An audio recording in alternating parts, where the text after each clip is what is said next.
My dear friends, you are watching the Electronics World. You are in lecture number 4. This lecture number 4 is the part of a series of lectures pertaining to the subject Basics of Electronics. In this lecture, we are going to study about the cathode ray tube experiment and Thomson's atomic model. But before that, let's recap some of the vital points that we came across in our lecture number 3. In that lecture, we asked a number of questions to ourselves, like why was I able to cut a piece of paper by using a pair of scissors? It was rather very easy for me, but I used the same pair of scissors to cut a piece of plastic, but I was not able to do that. What is the reason? Why was I able to cut a piece of paper but not plastic? Why matter exists in three states? What is the basic thing between that which differentiates between solid, liquid and gas? A number of questions like this were in our mind, but we got that the answer to all these questions was one, that is atom. In that class, we started atomic structure. The modern atomic structure basically deals with these three atomic models or theories: Dalton's atomic theory, Thomson's atomic model, Rutherford's atomic theory or model. Other theories were also present, but these three theories were vital theories based on the modern atomic theory was created.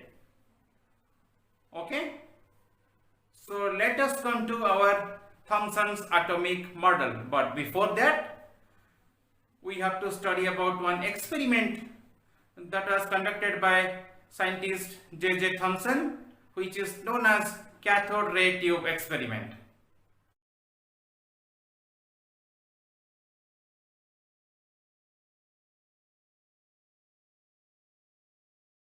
You can see the experimental setup for the cathode ray tube experiment. This cathode ray tube experiment was performed by scientist Sir J.J. Thomson. You can see a glass cylinder over here. All the air present inside it was evacuated and hydrogen gas was inserted. As you can see, there are two metallic plates. One is cathode, another is anode. Also there are two deflection plates. There is a battery connected over here so that a high voltage difference can be generated. Once a high voltage difference was generated, a current flew in that circuit. Due to this current, a ray of light emanated from cathode terminal and was attracted towards the anode terminal. As you can see, there is a slit over here. So the ray of light which emanated from cathode terminal passed through this slit and it moved forward. As it emanated from the cathode terminal, this is named as cathode ray. Sir J.J. Thomson thought of what these cathode rays are. Are they positively charged, or they are negatively charged, or they are neutral? So first he did not apply any voltage across this deflection plate, so current was zero. So the cathode ray which emanated from this cathode terminal was allowed to move forward and strike the screen here. This is a phosphor screen, and he could see that a spot over here. So for zero voltage difference, we can write delta V is equals to 0. Okay. Then he thought of increasing the voltage. He did that, and he saw a same cathode ray which came like this, and from here it was deflected, so he could see a deflection over here.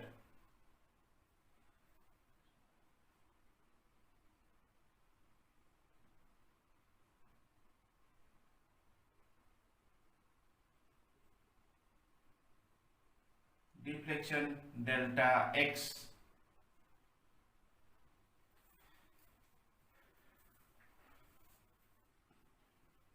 That proved that the cathode ray which was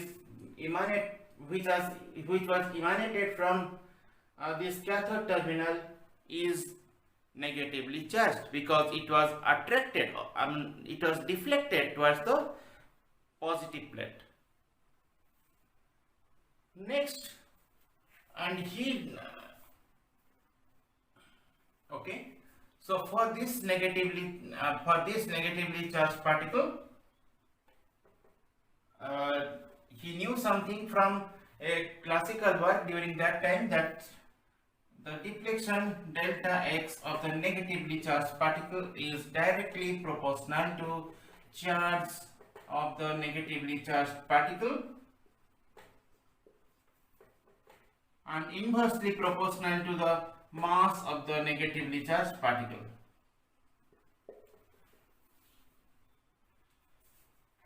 So as you can see that this deflection is very high. So that indicates that there can be three possibilities, that this charge can be very high, or mass can be very low, or both. Then he wanted to see what happens if he applies even more potential difference or voltage difference. He did that and he saw another deflection, and this was towards the negative plate.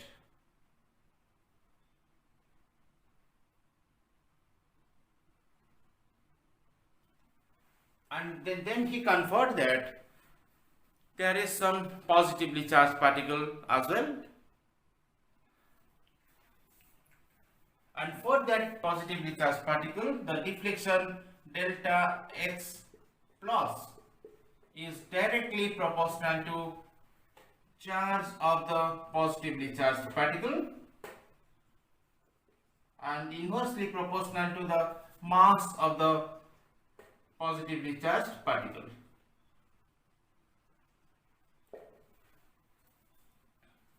Then he took the absolute values of this, the ratios of the absolute values of the deflection of negatively charged particle to the absolute value of deflection of positively charged particle.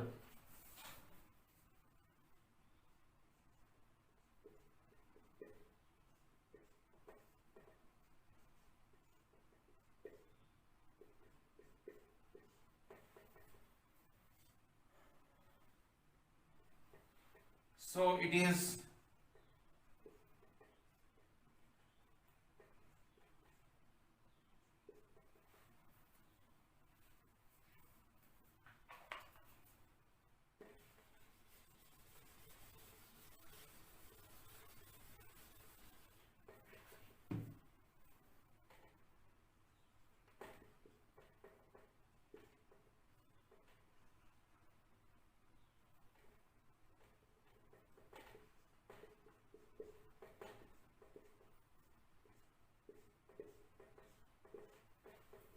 as we know that atom is electrically neutral, that means these charges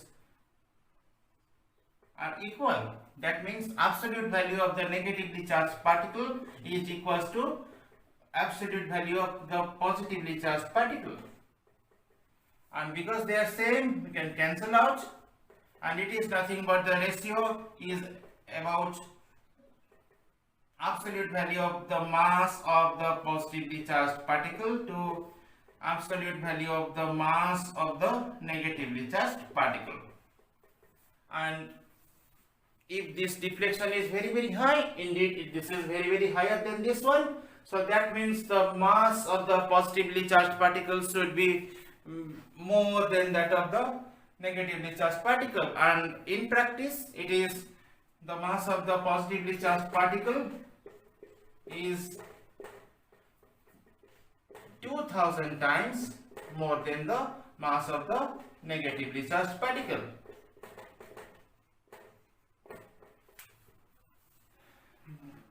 The negatively charged particle discovered was named as electron, and its mass was found to be 9.11 into 10 to the power minus 31 kilograms.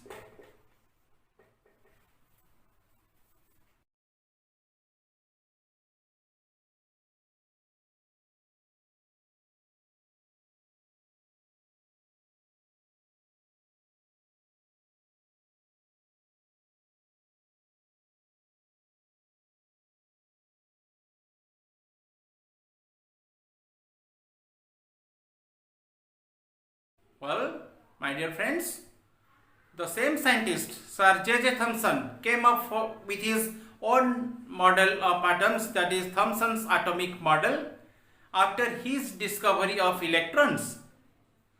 The facts known during that time was where atom is electrically neutral, electron is negatively charged. So these were the two facts based on J.J. Thomson proposed his theory or model. So the models available with J.J. Thomson were, first, the negatively charged particle, that is electron, and the positive charge exist in pairs inside an atom. That means inside an atom the negative charge and positive charge exist in pair. So that was his first model. The second one, the negatively charged particle electron revolves around the centrally placed positive charge inside an atom. So that means inside an atom, at the center of the atom, there is a positive charge, and around this positive charge the negatively charged particle electron revolves. That was the second model. The third one, the negatively charged electrons occupied a region of space that was uniformly positively charged.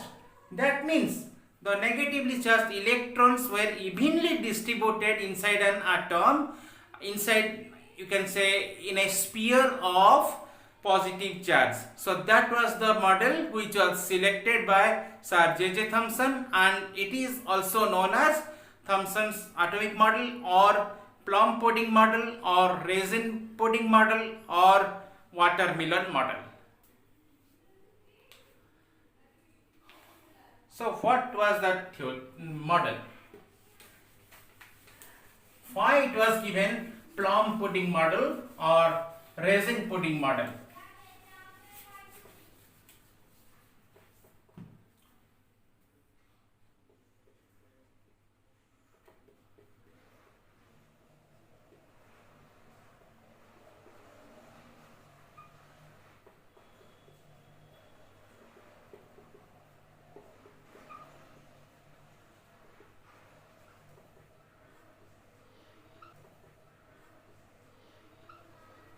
Or that is also third one, watermelon model.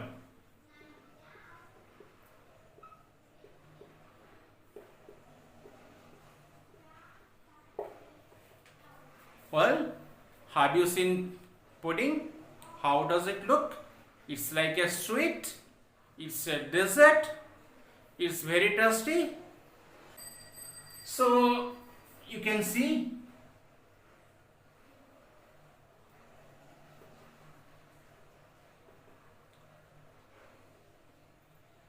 so this is how a pudding looks like. You can see the raisins or plums which are evenly arranged inside an pudding. They are not at the central place, or they are not accumulated at a particular place, but they are evenly distributed. So the theory or model proposed by Sir J.J. Thomson says that this is the sphere of positive charge inside which the negatively charged electrons find a place and they are evenly arranged.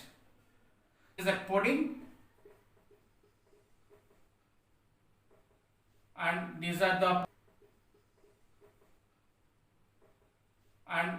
the plums inside, plums or raisins that represent the electrons, and they are inside a sphere of positively charged. So this sphere, it is positively charged, positive charge, and due to this reason it was known as plum pudding model or raisin pudding model. But why it was known as watermelon model? Okay, so let's have a look.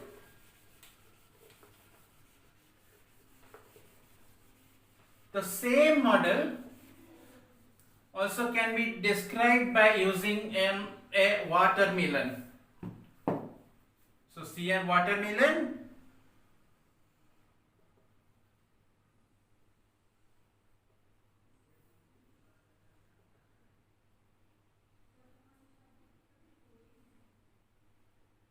This is the cross-sectional view, and you can see that this is the fleshy part of the watermelon.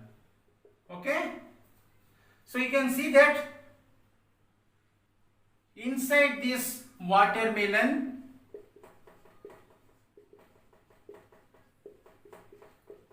the seeds are evenly placed. The seeds are evenly placed. So he thought of an analogy that this is a sphere of positive charge inside which electrons are present and they are evenly placed. So that is why this model was named as watermelon model. But one thing must be noted here, that the second model proposed by him, the negatively charged electrons revolve around a centrally placed positive charge, that was pioneered by one of his students, Ernest Rutherford. So in our future classes we will be studying about that. So this is all about the Thomson's atomic model, and if you have any doubts you can write me in the comment box. And please, if you like this video, please like, subscribe and press the bell icon. Thank you.